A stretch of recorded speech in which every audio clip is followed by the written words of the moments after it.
I'm Linda the Ghost Hunter. First of all, thank all of you for all the love you've been throwing out to me. It is absolutely fantastic. It makes me feel great. I'm picking up some honestly fantastic vibes from all of you. So thank you, thank you.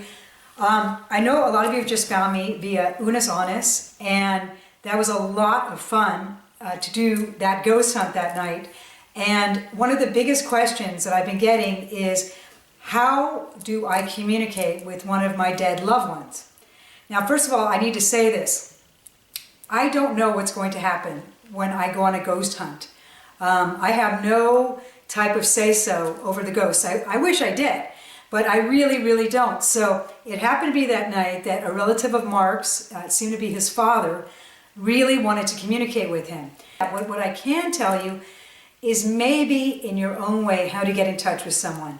Now, this is kind of a shaky ground thing, so you have to be very, very careful. First of all, here's the big no, and this is a really, really, really big no. Please never, ever use a Ouija board. I'm going to be showing you some clips of houses I've gone to where people have used Ouija boards and they have brought in very negative entities into their home. They are not a toy. Just because Hasbro manufactures them doesn't mean they're a toy. Here's some clips of houses I've gone into where negative entities have not only come in and taken over their houses, they've scared their children.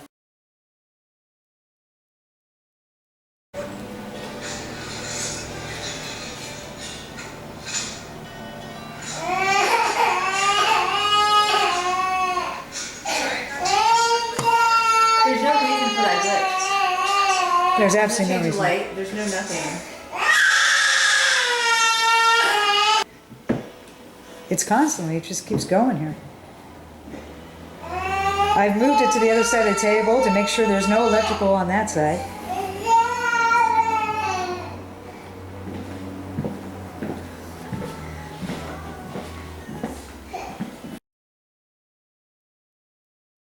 Will somebody come and play with me?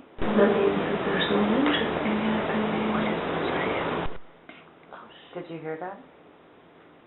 Did anyone else hear that? I thought I heard a whisper. I heard a whisper to my left over Yeah, by the fireplace? by the toys. Okay. That means that there's no interesting happening. What is this? That means that there's no interesting happening. What is this? Little boy speak. Take note on all digital recorders. I just heard a little boy speak.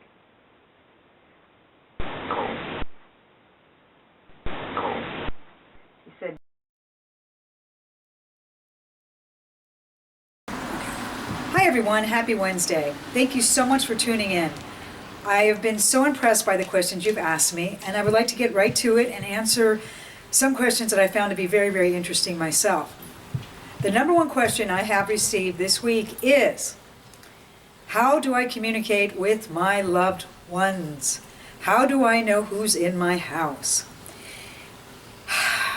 I think you probably have seen how I started this episode dealing with the Ouija board.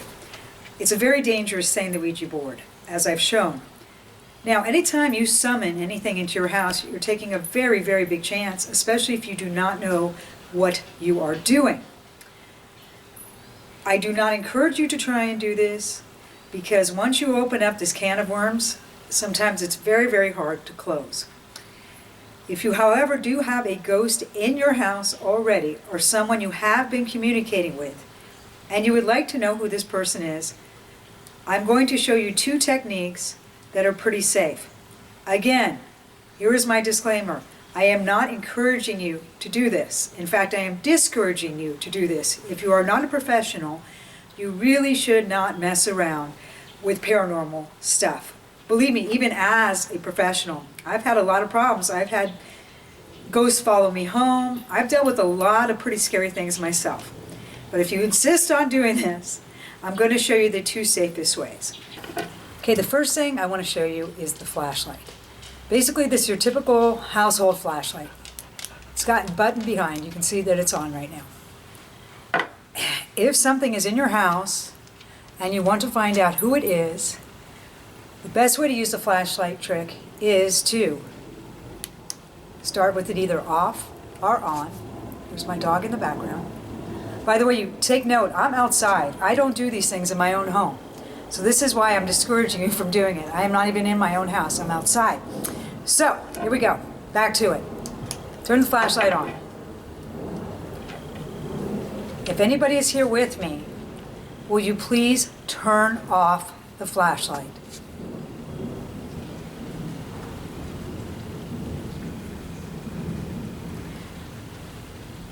If anyone would like to speak to anyone who is watching me, please turn off the flashlight. Okay, then you could do it the opposite way. If anybody is here that would like to speak with me, please turn on the flashlight.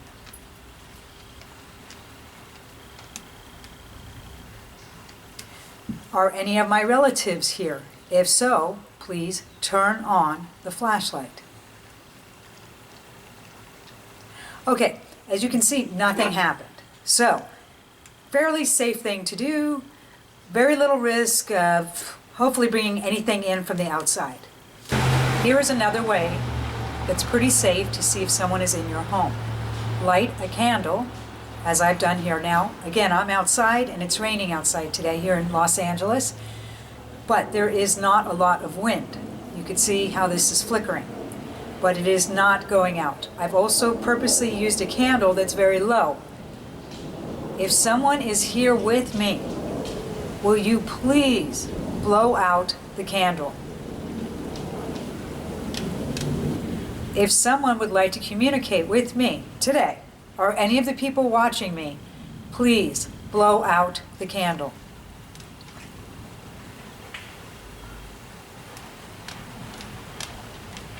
Okay, both of these experiments did not work, as you can see. That doesn't mean they don't, but it is a very safe way of testing things out. So if you insist on doing this, and again, disclaimer, disclaimer, disclaimer, I don't recommend you do this. But what is the most dependable ghost hunting tool that I use? And these are my three right here. These are the three go-tos, and all for a different reason. This is the millimeter. What's great about this device versus the K2 meter is it's more sensitive in a very good way. The K2 is very, very much activated by electricity. This one is too, but it's less sensitive to electricity. It's more sensitive, oh, just went up to an 02. This is more sensitive to paranormal, oh, 03. Okay, and back down to 01. Is there someone here right now that would like to speak with me? Okay, I don't know if you guys are able to see that, but it went from a 00 to an 03. And I'm not really sure why. There's nothing behind me except trees. Another reason why this one is fantastic is because it tells you, okay, I'm at 0.8. Who's trying to communicate with me? Can you please make this device go higher? You guys are my eyes now, I can't see. Are you someone I have communicated with before? If so, please make the device go higher. Okay, I don't know what happened. We could have been at 00 the whole time. I do not know. Okay, so one of the questions that I've been asked is, what do I consider my most reliable devices? This is my number one go-to, and this is the millimeter. And the reason why I go to this one is because it is less sensitive than a K2 meter for everyday things. It's less sensitive to cell phones, for example. So when you're using it, usually if it stays at about a 00, that's right. But if something paranormal were to happen, you could tell right up here, the numbers would change. Also, wow, okay. That went up to a 1.5 a second ago. Now we're at a 02. Okay, I don't know honestly if someone's trying to talk to me right now. I might be getting some paranormal activity as we speak. This down below here is the temperature. Now, it is said in paranormal circumstances, in other words, if there's something around you that's paranormal, Temperature usually goes down. But here's the kicker. It can also go up, okay? So you're looking for temperature changes, either for it to go down or for it to go up. So we have a 0.2 now. Okay, again, I'm sitting outside on my patio. There is nothing electrical near me at all. So I don't know. I don't know why that would fluctuate, to be honest with you, but I'm going to keep this up so you guys can watch it as I talk. My second go-to is the thermal imaging camera. And the reason why is you can run, but you can't hide ghosts. This thing is amazing. It works also on temperature, which we just talked about. When there are paranormal presences, sometimes they could go higher or lower temperature-wise. But what's really nifty about this device is, here's what I look like, okay? This is me. I'm this big red blob that you're seeing, okay? Just a big red circle.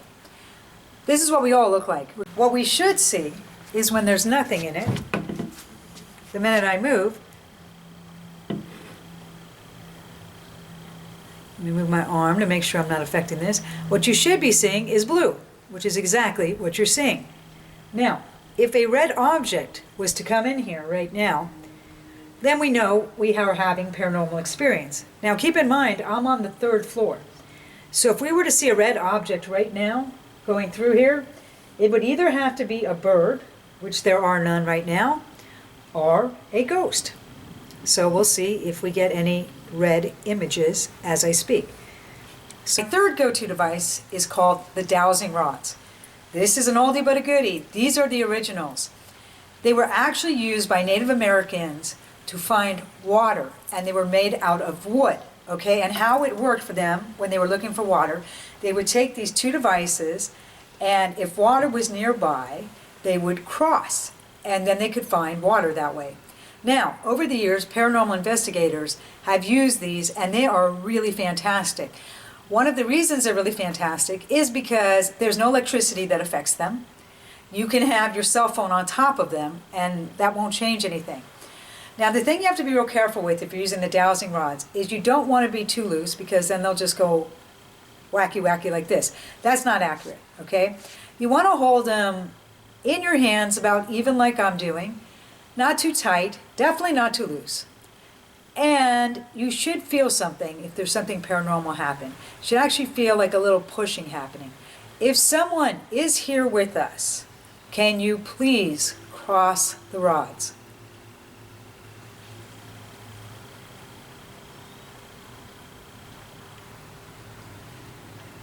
Is there anyone here that would like to communicate with me? If so, please cross the rods. Now, if you're going to go buy any of these things and you're on a budget, this is what you want to buy. These are cheap. You can get them on eBay. You can pretty much get them anywhere from $6 to $20. Cheap, okay? This, not so cheap. The cheapest you're going to find this is between $200 and $350. There's also one that goes on your cell phone. I totally would not recommend that one. I've had very bad experiences with those. This is what you want. What's great about this one too is it takes pictures. You know, you can take a picture by pressing this button, and it also has a little storage unit here with your card, your memory card, so you can actually save your pictures as you're taking them. So look around for these. The millimeter you have to buy from either Amazon or a ghost hunting store, and they're not cheap. They go anywhere from, I think the cheapest one I've ever seen is $150. And if you get the model that has the K2, they go up to about $300. So none of these things are cheap. Again, I don't recommend you spend a lot of money on this stuff unless you're really serious about it. You know, I make a living as a ghost hunter, and that is why I purchase these things. Since you have sat through all this wonderful information I've given you, let me tell you what's coming up next week. My next episode is going to be about children that are haunted. This is near and dear to my heart because I was haunted as a child. Please email me your questions at linda@lindaghosthunter.com. So look forward to hearing from you. Every week is going to be funner and funner, and we're going to get into more and more stuff. And any question you come up with, I will try and answer. Thank you so much again for watching. Peace out.